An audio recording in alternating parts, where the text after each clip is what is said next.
an award-winning news anchor on Univision. And Gabriela, I'd love to hear just in a couple minutes here, the condensed version of how you got into this work and what you're doing day to day these days. Well, I first want to check everybody hears me well. Yeah, is that good? Yeah. Fantastic, phenomenal. Okay, so well, hello everyone. I'm a news anchor and my day-to-day is more hard news.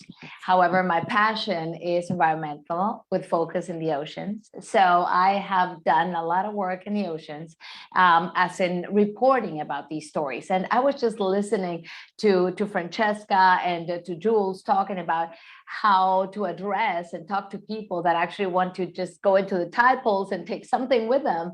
And that is exactly the focus of what we do. We want to make people aware of what is out there in nature, in the ocean, and the dangers of actually pulling it out and taking it home.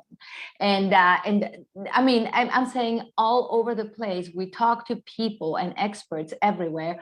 We harness on everything that you guys as scientists, as people that are in the front lines can give us, so we can show them what it is out there, and so that they can learn to love the ocean, respect it as is, and actually stay, you know, in the contemplative place and not really grabbing stuff and taking it out. We do hard work with many organizations. Many of those are present here today and are supporting this event. So I want to thank everybody for the hard work they do.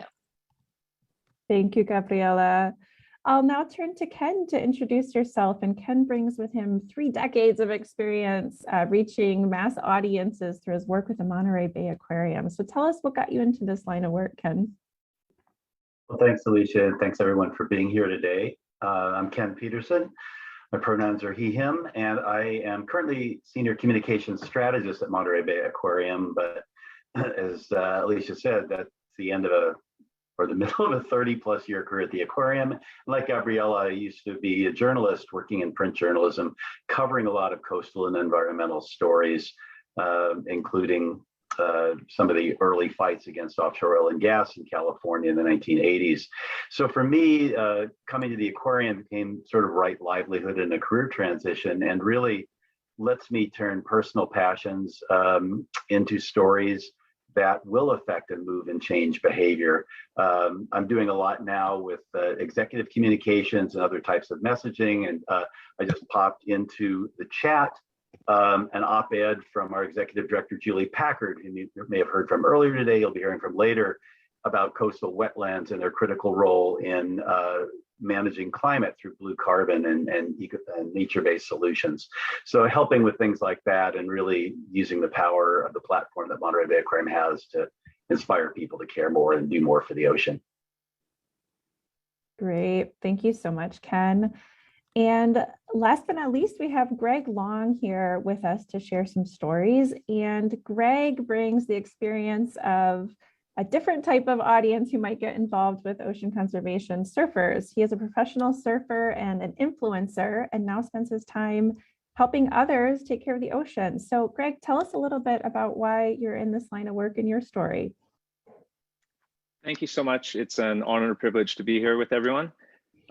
Most people recognize me from my background as a professional surfer, primarily focused on big waves, which consumed the majority of my life when I was about 15 years old till 30. So grew up immersed in the ocean, and my father is actually a lifeguard. So I came from, I think, a more educational background than most kids had, which provided the foundation for an incredible career. And it was actually through my international travels that I really started to experience firsthand, you know, a lot of these environmental challenges, and especially in developing countries being impacted, you know, at a much harsher level, you know, here in the United States, and started to gain my own personal awareness going through the years, and then eventually got to a point where I just, in good conscience, couldn't continue to, you know, utilize the ocean as a resource, you know, to thrive in my own personal life, seeing you know, really, you know, the challenges on all fronts that we're up against. So for me, it became, you know, a reflection of how can I use the space and what I've created in the surfing and ocean community, and what I've seen and what I was learning from, you know, individuals traveling around the world, started working with different conservation organizations, And using that reach that I had to, share that information, education, and connect people to these organizations and people who are at the front lines and have solutions. So it was really just kind of going back into, again, the ocean community and finding ways to creatively get stories and messages out and captivate it, get people more engaged. So that's what I've been really involved in about the past 10 years of my career, and still, of course, surfing as much as I can, but the conservation is really the primary focus. Thank you so much, Greg. And thank you to all three of our panelists who are going to share a lot more of their experience and what it's like to be telling stories on those front lines. So just thank you again for these initial stories. And I just want to focus really quick before we get into the meat of it, of why do we tell stories? Why is it so important to be telling stories? I actually believe that every single person on this Zoom call right now has a story to tell that can influence conservation action.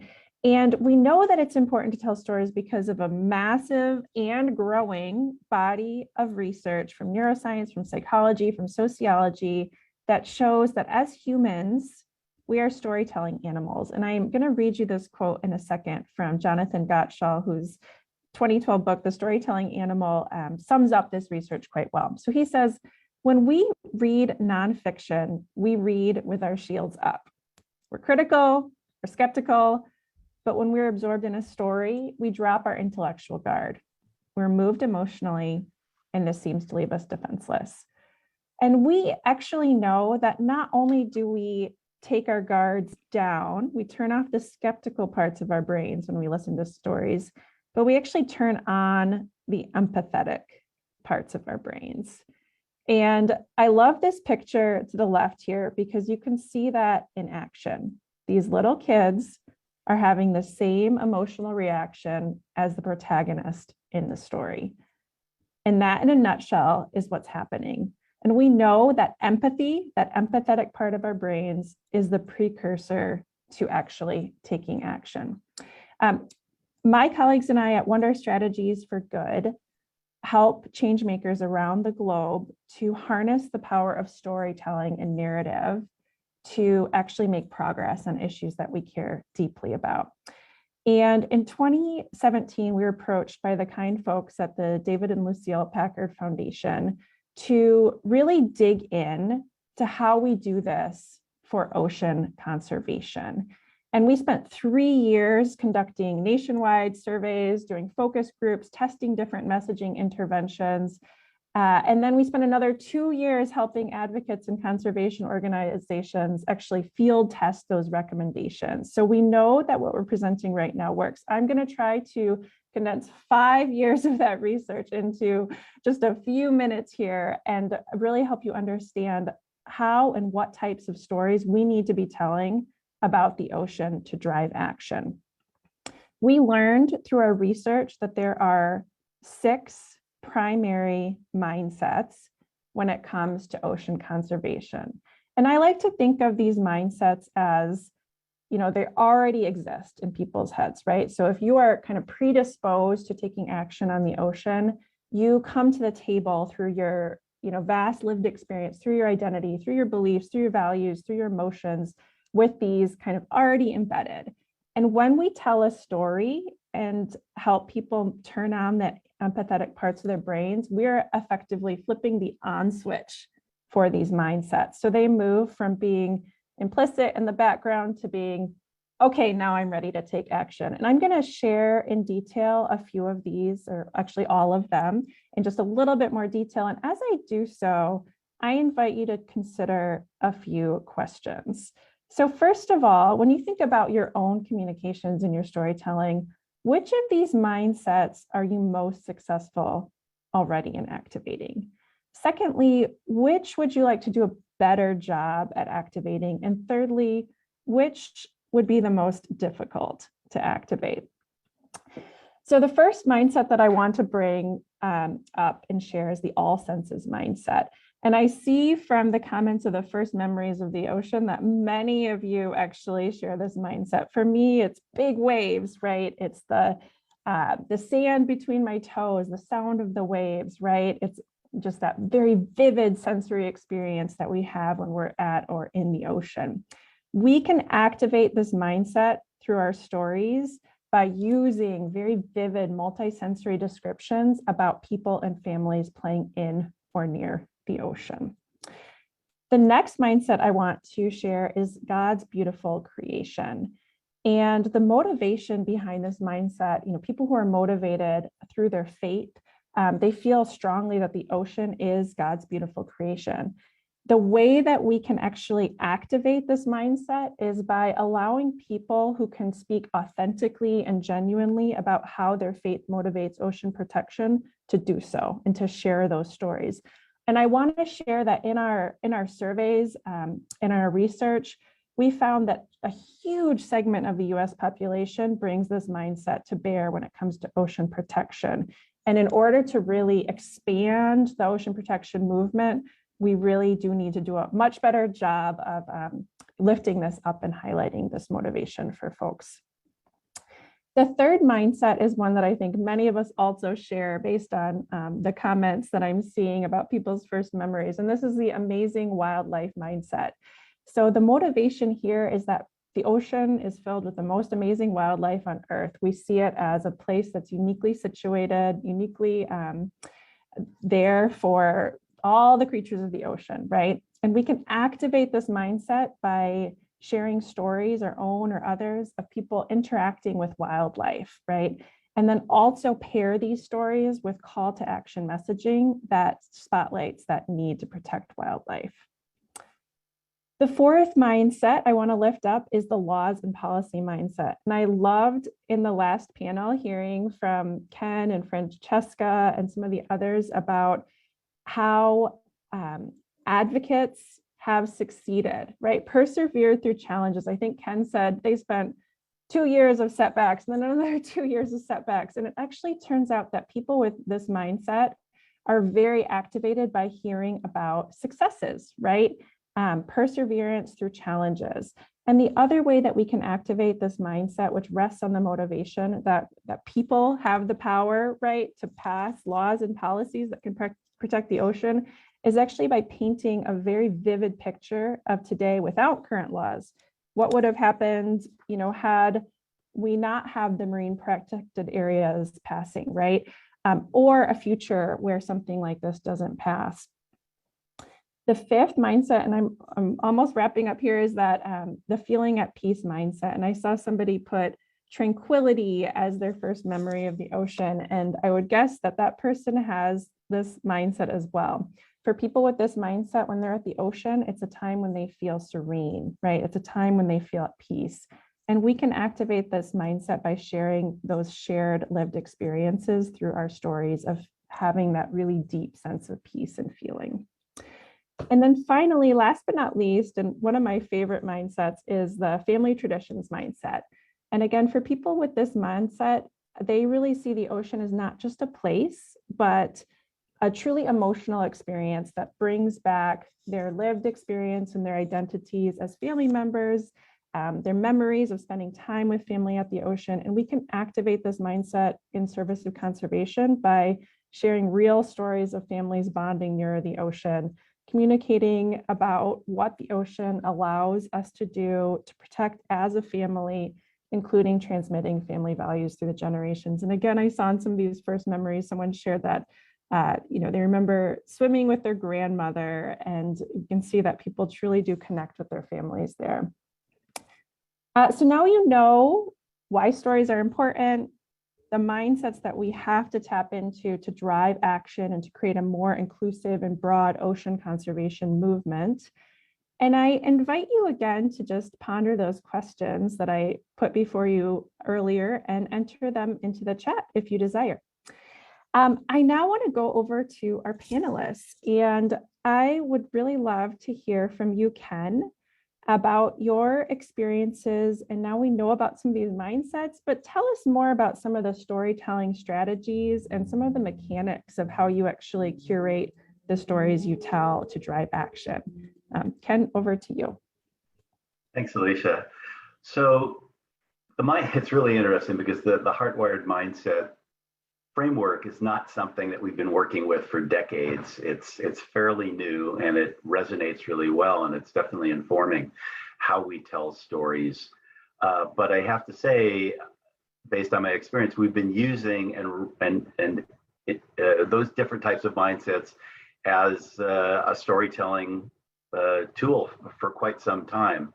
And it's because at the aquarium in particular, you're dealing with, in a typical year, a couple million people who are coming in to visit, not necessarily coming to become ocean protectors, not necessarily motivated by conservation. They're there because we're halfway between San Francisco and Los Angeles, or one of those places you need to stop.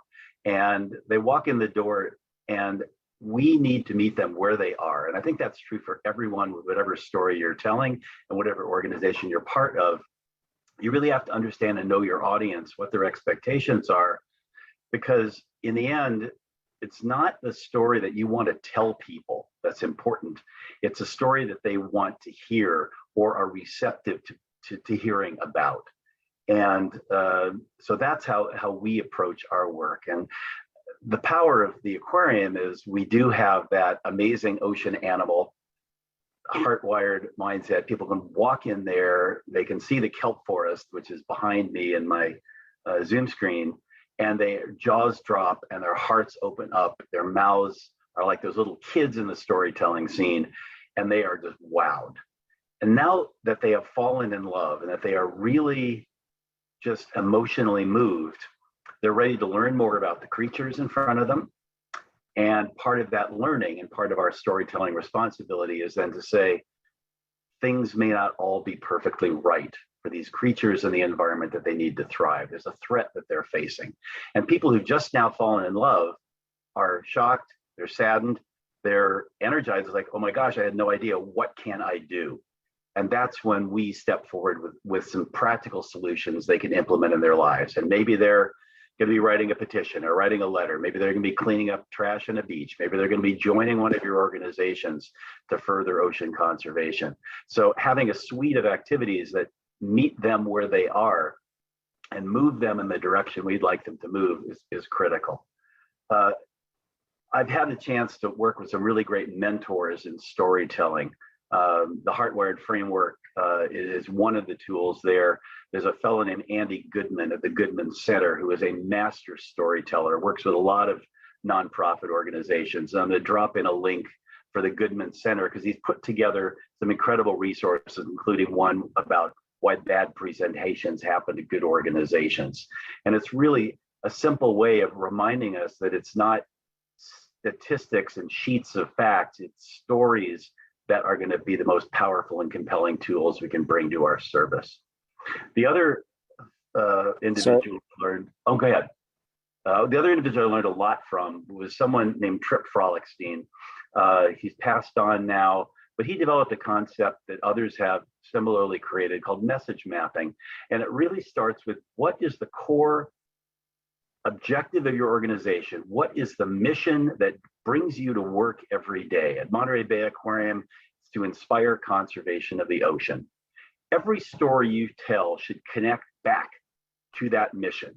And the way human brains are wired, not just to hear stories, but they can hear a main idea and 3 supporting points. A reporter can take those down, or the mind can fix on that 3-legged stool of a story. And if you can tell all of your stories in that construct, get back all of the information, getting back to that critical central mission, then you're going to be successful.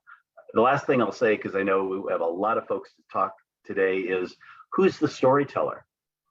The storytellers have not been representing the full diversity of the people out there who are involved in the issue, care about the issue, whose concerns, whose passions are reflected in what needs to be done. And elevating a diversity of voices is more critical than ever to reach the audiences that we want to move.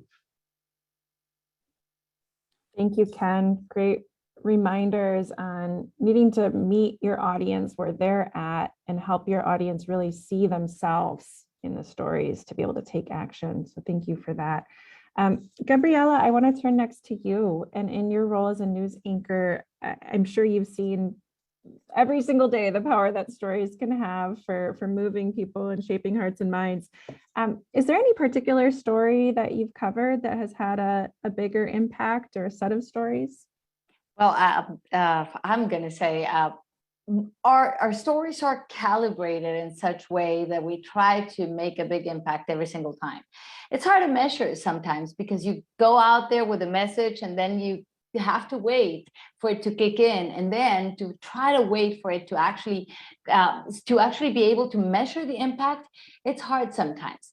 Laura's going to share right now some images of one of our stories. That's one of our news anchors at 6 p.m.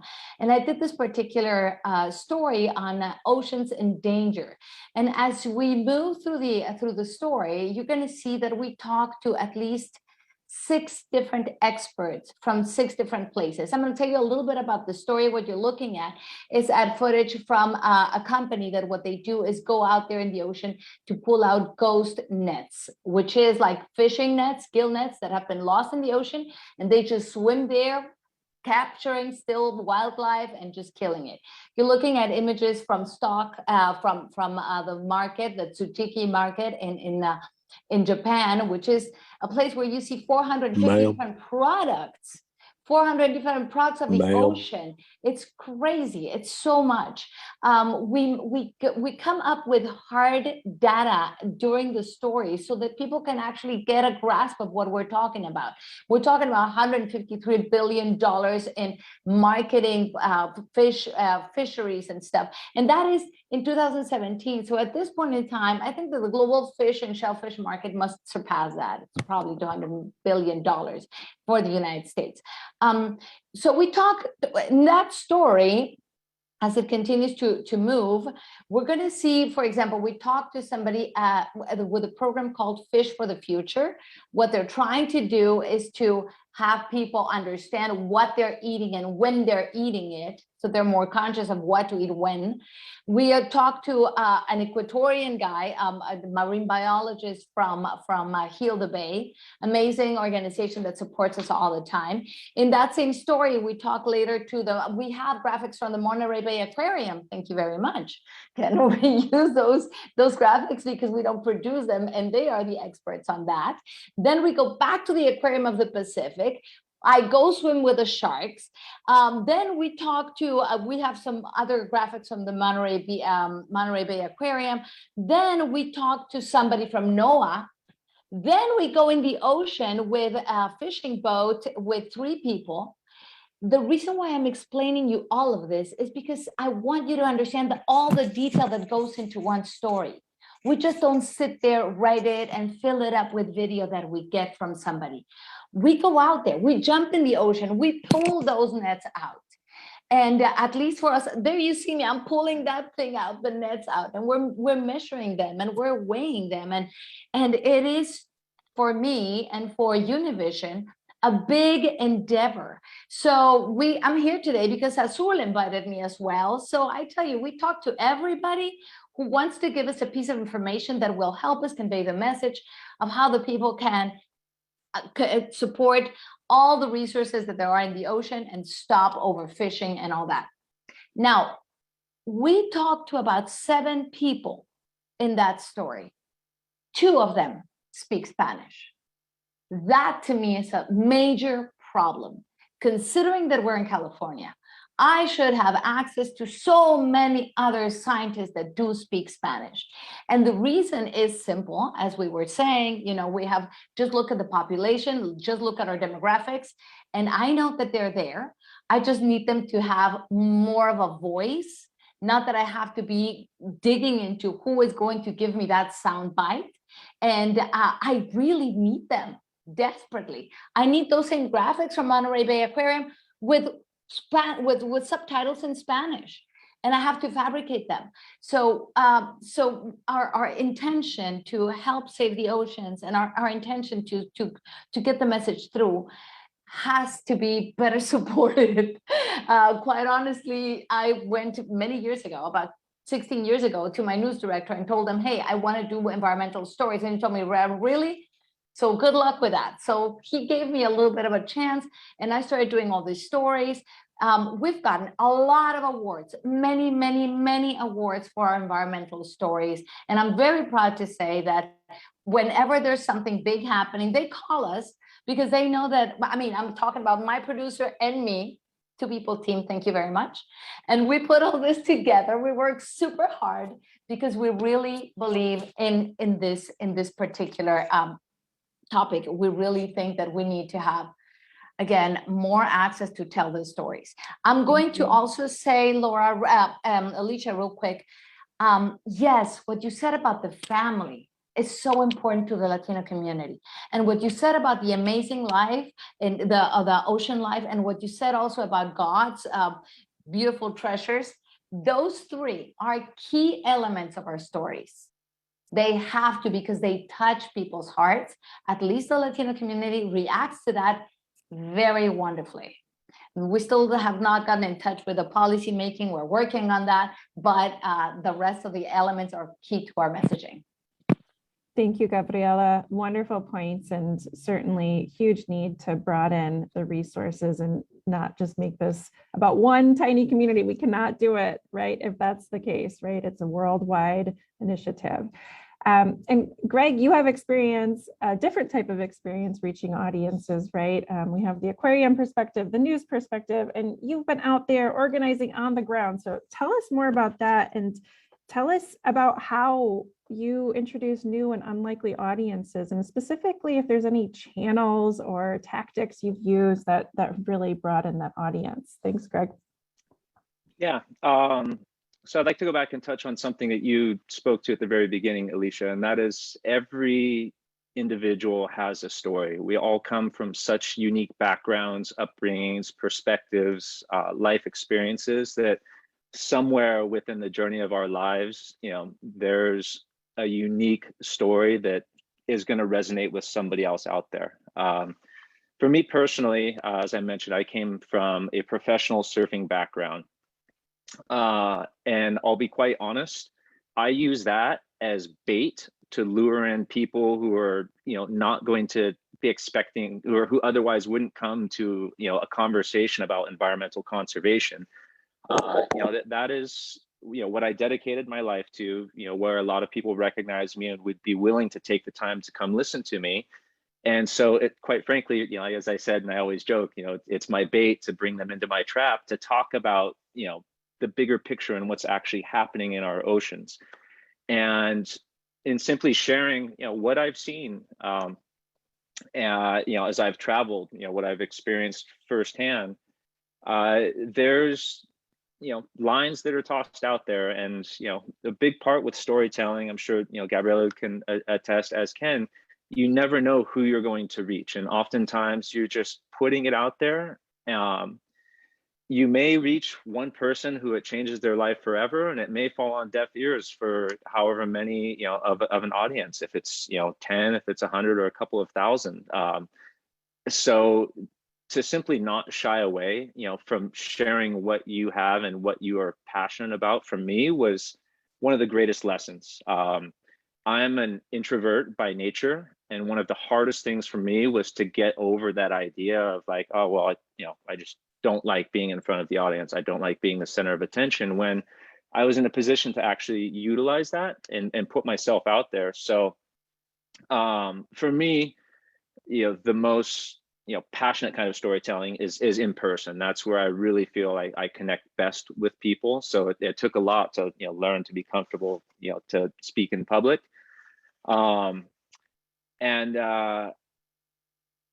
Yeah, so, as far as other avenues, there's no shortage of them. We look at how connected the world is, through social media, through Facebook, and every single means you have the ability to connect on some level.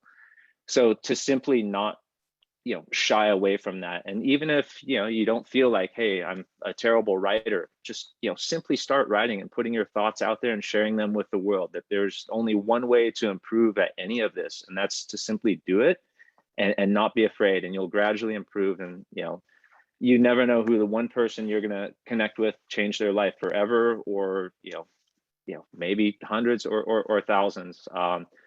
So to simply know them, and not have any sort of external value be put on what you're saying or what you're doing. For me was the greatest lesson. And as I said, the world of social media, there's no, shortage. Take your pick of, the TikToks and Facebooks and Instagrams.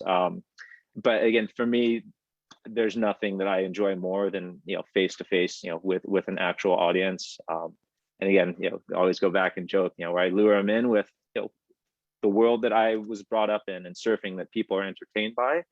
And I found threads that I can easily, steer off course and then bring in, the more important conversations and ideas that I want to leave people with. So get creative and have fun with it, and don't be afraid.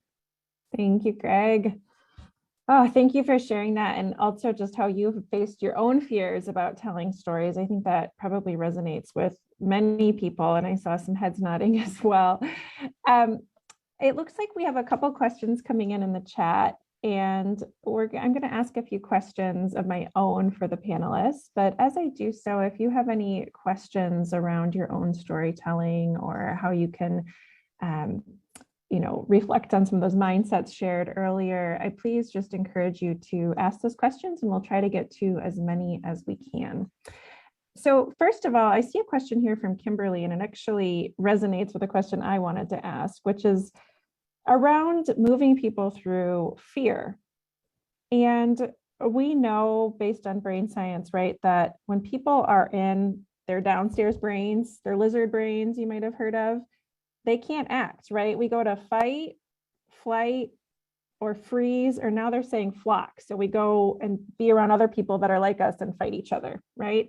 So we actually have to calm fear and move people again into the empathetic part of their brains towards hope and solutions if we want to move people to take action.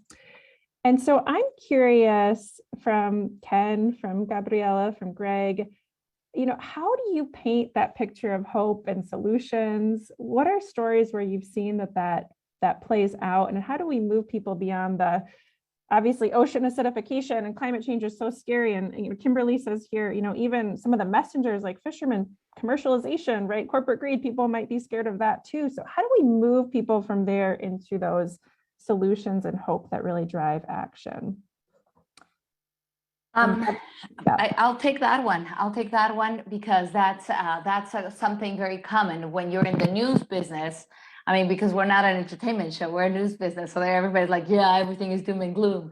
But then you come up with these stories. So you have to give it some triggers to get people to act and not to get feared. And not to get fearful. And so what we do is, as I was sharing with Kimberly there, so just to go to the fishermen immediately on a ground level, I learned from the people at Heal the Bay, you have to go and talk to them and create a report with them and be there when they're fishing, as they're fishing, to talk to them about, hey, this is such a little fish, just release it. This is not going to be much for you, kind of thing. But when it comes to big stories, for example, yes, you do have to have one ray of hope. And that usually comes with the stories where we do more educational stories rather than reporting facts. And that would be, for example, a story that we did. We select, again, as I said, we tailor the stories, and we selected a story that we did with an organization at the Natural History Museum. They have a group of people, they have a program called Disco, and what they do, and among other things, is they go to teachers in underserved communities, and they bring them into a program, and they bring these Latino teachers from downtown LA who live 5 miles from the ocean and have never been to the ocean. Listen to this. And so they bring them, these teachers, to the ocean, and they talk to them about the ocean. They have them spend a day in the ocean. They put them on a boat. They show them the little amazing little creatures in the ocean. And so they come back to their communities and they talk about this with hope and amazement. That's the core of it. And then I think that that's what we need to do the work. We need to do the work from the ground up. Right? So then that kid goes back home and tells the dad, who usually goes fishing, Dad, maybe you shouldn't go fishing today. Right? I don't know, something like that. That's the magic that we're looking for. To follow up on that, because that is a great and powerful story that is so big. It fills people with hope and joy. I want to share a storytelling tip, and I want to share a story that may relate to that. The tip is, and as Gabriela said, you really have to know your audience. You have to be curious about them. So if it's a commercial fisherman who might be worried that you're going to create a marine protected area, now they can't make a living. You have to understand that fear, and then you have to understand what part of the story helps them say, okay, I may have some short-term loss here, but these marine protected areas are going to be producing a lot more fish that will swim outside the boundaries of the protected area. And I'll be able to catch them then. It's like preserving the seed corn so that I can continue doing this in the future.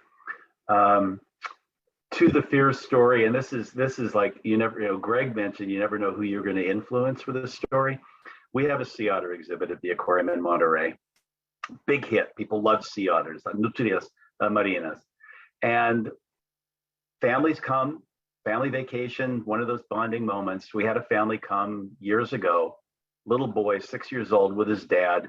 They're there at a feeding program for the otters, and they hear from our staff that sea otters are threatened by disease from cat litter that's washing into the sea, and they're getting an infectious disease that's killing the otters.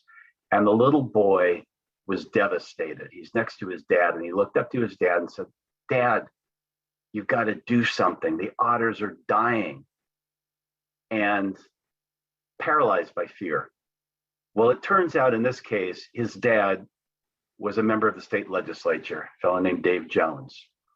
Dave Jones reached out to our staff after that family visit, after hearing the fear in his son's voice and the tears in his eyes, said, "What can I do?"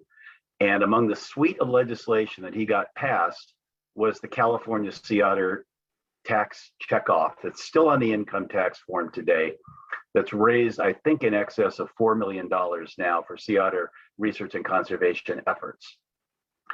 So you give people a solution, you give them an opportunity. That would be the legislation mindset there. Dave Jones had that and listened with it, but it was in the context of the family visit to the aquarium and the amazing wildlife. So 3 different hardwired mindsets at work with long-term powerful impacts. Amazing story, Ken. Thanks, Greg. I think I'd like to just touch on the idea of fear, and I think a message that I really try and convey, because it is, and I'm one of them, who read the news headlines. You can get down so easily and feel like, oh, there's nothing I can do to make a difference, and that fear paralyzes you into to inaction. It's to actually look at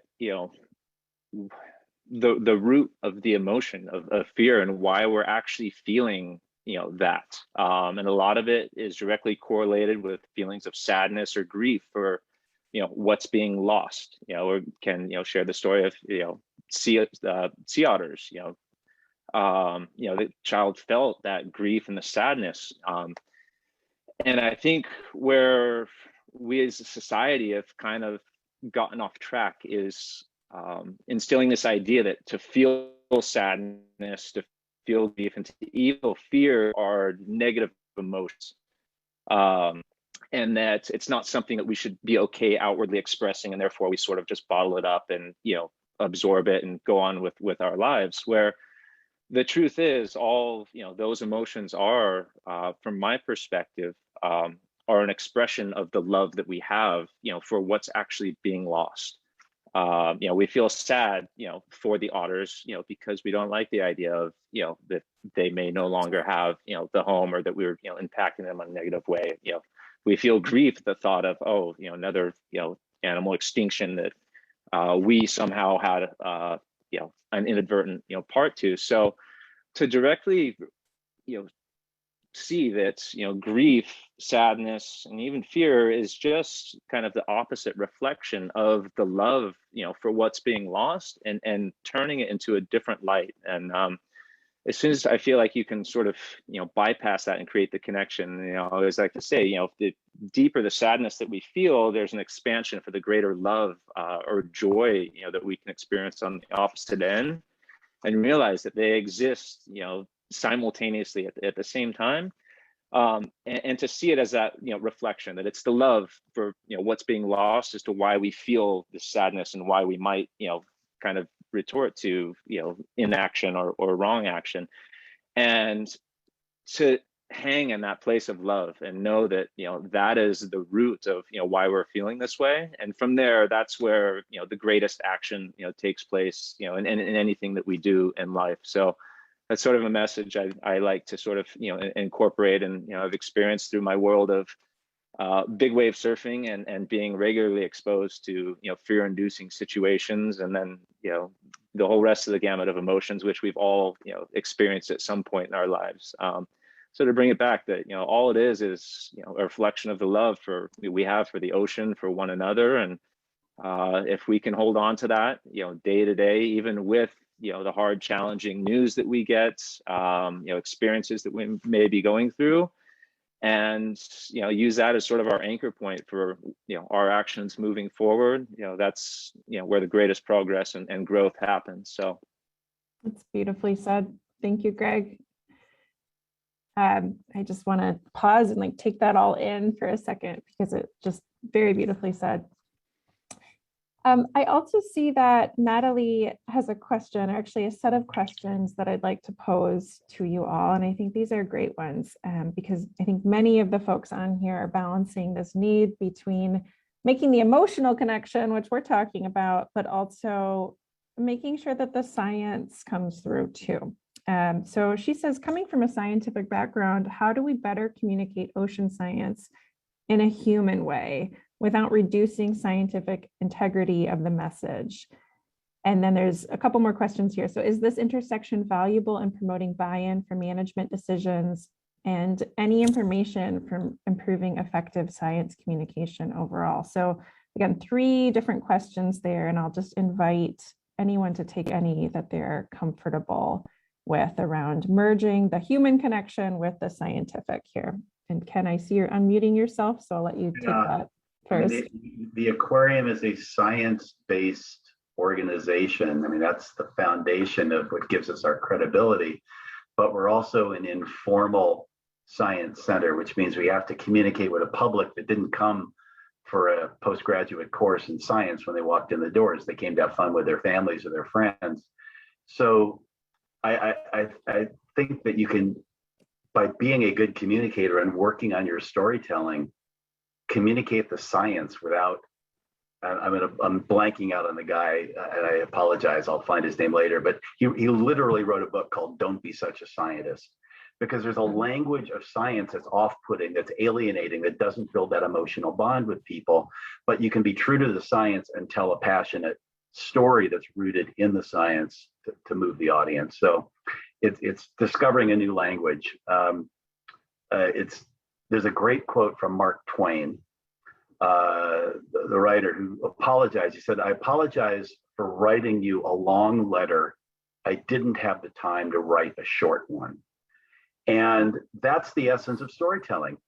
We've got so much to tell, so many issues to bring up, so many things we want to say. Pare it down. We're not writing an epic poem. We're not writing a novel. We're doing a news story for the evening news. We are doing a haiku, and that's where the emotional impact comes through. Yeah. And I actually will just point to some neuroscience that shows that we actually retain information better when it's in story form than if it's just a list. We cannot memorize 10 facts on a list, but if you embed some of the most important ones in a story, we actually will remember it a week later. So that's pretty interesting in and of itself. Gabriela. Yeah, well, that's exactly what I get paid to do every day. So I have to get all of Greg's love for the ocean and all of Ken's science and mush it in and give it into a good story so that you can go and talk about it, so that you have the right words to express that science into loving terms, and so that the message can go through. And that is exactly what we do. That's what I was telling you. We get a lot of training to do that. And again, we've made our stories every time shorter and shorter. The piece that I was sharing with you is at 3.5 minute parts. And now we're at 2 minutes and 30 seconds. I want to say something that is very important for all those storytellers out there. If the story is compelling, it can last a lot longer, but it needs to be compelling. People will sit for 22 minutes without blinking, watching some Vice story that is compelling enough to get you and to sit there. So the messaging about it has to be short, has to be taken with a grain of salt, because it doesn't always work like that. If the story is good enough and it's not stuffed with data that is going to put you to sleep, then absolutely go for sprinkling the data here and there and making that emotional connection. My personal story, I learned how to tell good scientific stories by watching Cosmos. Carl Sagan was my hero. I mean, I could sit there for hours and understand the black hole. And I was like, I'm not a scientist, but that is, and Jacques Cousteau, of course. You watch Jacques Cousteau and Cosmos, you see Carl Sagan, and then you know how to tell the stories if you practice enough. Yeah. Thank you, Gabriela. Wonderful perspective there. Greg? For me, it always comes down to really understanding the audience before I go in there. It's like, a recipe, depending on who you're going to be catering to, how much humor, is going to, be best absorbed by the audience, how lighthearted, how serious, how much, science and information, and really understanding the demographic that you're trying to communicate to, before. And that's all the difference in the world from, walking away actually, where I remember the first time my mom was an elementary school teacher, and she would have me come in, speak to the kids in the classroom. And the first time I ever did, I was talking to them like they were, adults, and I could just see these blank stares on their faces, like, well, that was, both a waste of my time and their time, and, big valuable lesson for me. But just understanding that and catering, again, the messages that you want to convey, how well you think they will be received, and Ken has outlined, multiple occasions, the sort of heart map to, reaching people in different circumstances, and following those sort of guidelines makes it very more palatable on the receiving end, and you won't be standing up there, as the storyteller, feeling like you've just flopped big time. Thank you, Greg. So I'm hearing, know your audience, keep it short unless it's extremely compelling, and then it's okay to go a little long, and embed that information. Don't need to dumb it down, but embed it within the stories that are compelling, because people will actually retain it even better here. I see a couple more questions and we're about to wrap up here. So actually, I just want to invite the three panelists again to share a last thought. And if there's one thing that you hope people really take from this session today, what is it? And Gabriela, I'll turn first to you again. Okay, so we're going to start here. I want to say, I just remembered one of the stories that I did was for the Vaquita Marina. I don't know if everybody should know who the Vaquita Marina is, right? The little porpoise that is about to go away in the Sea of Cortez. And I went to my news director and I said, I want to do a story of the Vaquita Marina. We only have, at that point, it was 66. I think we have like less than 10 at this point, if they're not all gone. And he said, like, the what? And I said, Vaquita Marina. And he goes, okay, why does it matter to anybody? So this was a task, right? So I had to just think really hard, and I did a story that was kind of fun, asking people around, do you know what a vaquita marina is? So people would say like, vaca, marina, maybe the mix of a cow and a fish. And so we were doing all kinds of crazy things. And I called the story, What the Heck Is That?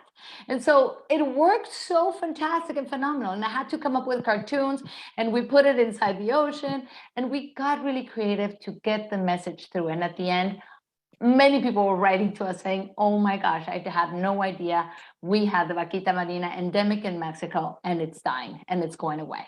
So it was very, very good to see that. Then Then we make more serious stories about it once we knew that a lot of our audience had already seen what a vaquita marina was.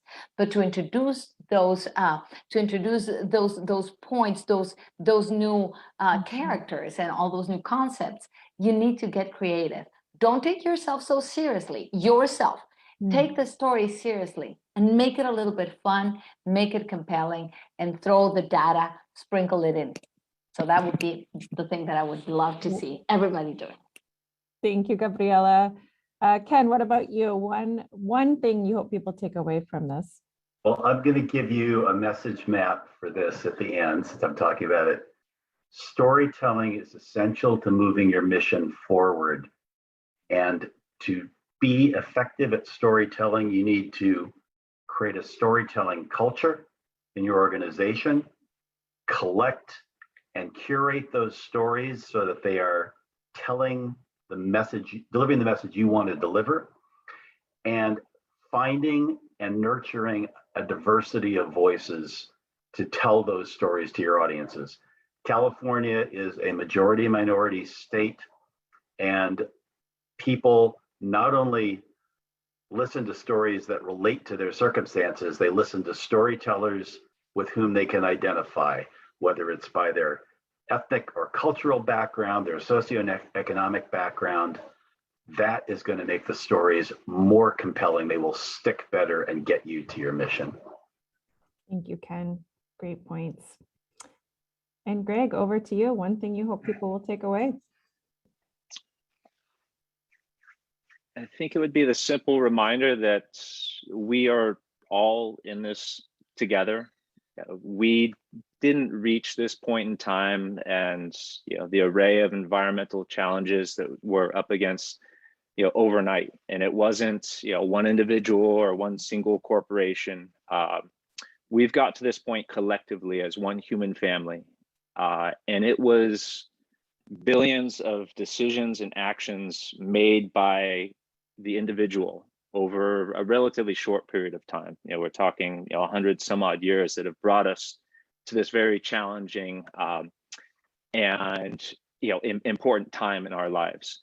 So don't ever feel like as an individual your actions don't matter, because we've all contributed to this point in time to reaching here in some way or another. I'll be the first to raise my hand where I was never that thoughtful in the amount that I traveled and how I was consuming in my younger years, and I'm still not perfect, striving to be better. But the acknowledgement that everything that we do and the decisions that we make and choices, to speak and share our passions and try and educate others or help others, it does matter. That we look at the state of the world now, it's because of individual actions, again, by billions of people. And it's going to take billions of actions by billions of people to change the course that we're on, to the future that we all know why we're here having these discussions in our own unique lives, doing the best that we can. So know that what you're doing day to day does matter and does have an effect and impact in the course that we're all so desperately striving to move towards. So thank everybody for the work that you do, the passion that you give towards protecting our ocean, natural world, and for being here and having these conversations and learning from one another. Beautifully said, and beautiful note to end on. I just want to thank all three of you again, as well as everybody who attended and participated. It was wonderful to see all the comments in chat. And again, thank you to Environment California, the other organizations who have put on California Ocean Day, as well as Resources Legacy Fund. And with that, we'll wrap, but enjoy the rest of the day. Take action. Thank you. Yay. Thank you so much, Elysha. That was wonderful. And to all of the panelists for opening up your heart and sharing your work and your stories. It was incredibly moving. And inspiring and educational. So I know that we're all going to be better storytellers after this, and hopefully folks will be bringing those ideas into the lobby meetings that we're having. We've been having dozens of lobby meetings already today. We've got many, many more to go. And so we'll be able to hopefully move some of the decision makers in our state capital to action. We've got some great opportunities to advance important ocean protection legislation this very session. And so let's make sure we keep that up. And then we're going to get started in just a couple of minutes with our next panel. So let me just, let's see, folks can just hang tight and we'll get ready. We're going to transition to our next panel, just a moment.